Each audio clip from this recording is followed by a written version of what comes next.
Welcome to Highlights. God's Candidate. Insights from a controversial podcast discussion. In the latest installment of the Standing in the Gaps Highlights, hosts Richy Errico and Aaron the Mann delve deep into a provocative and timely discussion. God's Candidate, with questions swirling around the upcoming presidential election. Richy and Aaron explore not only their perspectives, but also Richy's unique experiences with prophetic dreams about presidential candidates. The episode is a mix of serious political conversation and light-hearted banter, providing listeners with a thorough examination of their topic. Introduction. Richy Errico kicks off the episode by engaging listeners with the show's mission: to inspire, educate, and provide some laughter along the way.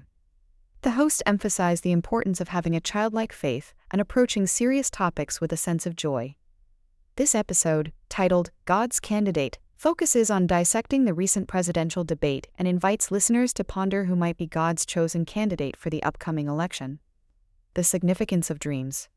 Central to the discussion is Richy's claim of having prophetic dreams about presidential elections. Over several elections, from George H.W. Bush to Barack Obama and beyond, he recounts receiving dreams revealing the winner. Richy acknowledges that these dreams often come without a set pattern and recalls specific dreams that predicted the outcomes of past elections. Richy details a vivid dream he had before the Obama-McCain election, in which he claims he saw Obama's agenda and influences. He describes feeling downcast after the dream, arguing with God about the purpose of voting when he already knew the outcome. Richy stresses that, despite knowing the outcome through his dreams, the act of voting remains crucial. The three markings of God's candidate. Richy elaborates on what he believes are the three markings of God's candidate. 1. They cannot be bought. They are not influenced by lobbyists. 2. They have a heart after God. They love God in their capacity. 3. They are not afraid to die. They exhibit remarkable valor and bravery. Using these criteria, Richy recalled when Donald Trump first announced his candidacy and exhibited these traits. Trials and challenges. Richy continues with a recount of dreams he had about Trump's 2016 and 2020 campaigns. He was convinced through multiple dreams that Trump was destined to win the 2020 election. But the results led to confusion and a personal revelation from God that the election was stolen.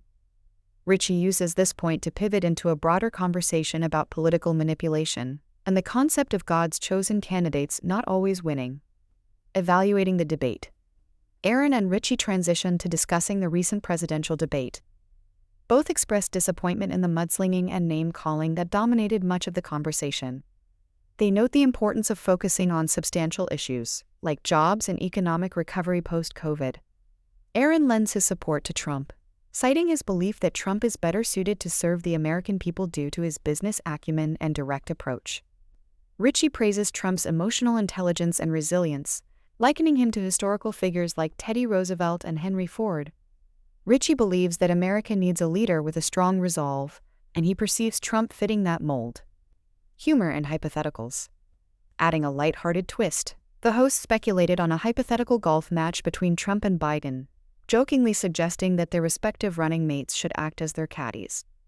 This whimsical suggestion highlights the show's balance between serious political discourse and playful banter. Concluding thoughts. As the episode winds down, Richy and Aaron reiterate the importance of voters discerning who truly has the nation's best interests at heart. They contemplate Robert Kennedy as a potential God's candidate, alongside Trump. Richy envisions a powerful independent ticket with Kennedy and possibly Tucker Carlson, showcasing his willingness to consider alternative political alignments. Final reflections. Richy concludes with an important reminder: irrespective of political turmoil and challenges, believers can have faith in a divine creator who loves humanity deeply. He emphasizes that while political scenarios may shift, the ultimate victory belongs to God. For more insights and to stay updated with Standing in the Gaps, listeners are encouraged to subscribe, comment, and share their perspectives across various platforms like YouTube, Apple Podcasts, and Spotify. Engage with the Standing in the Gaps community and share your thoughts on this timely and thought-provoking discussion. Who do you think could be God's candidate in the upcoming election? And remember, my friend, the best with a capital B is yet to come.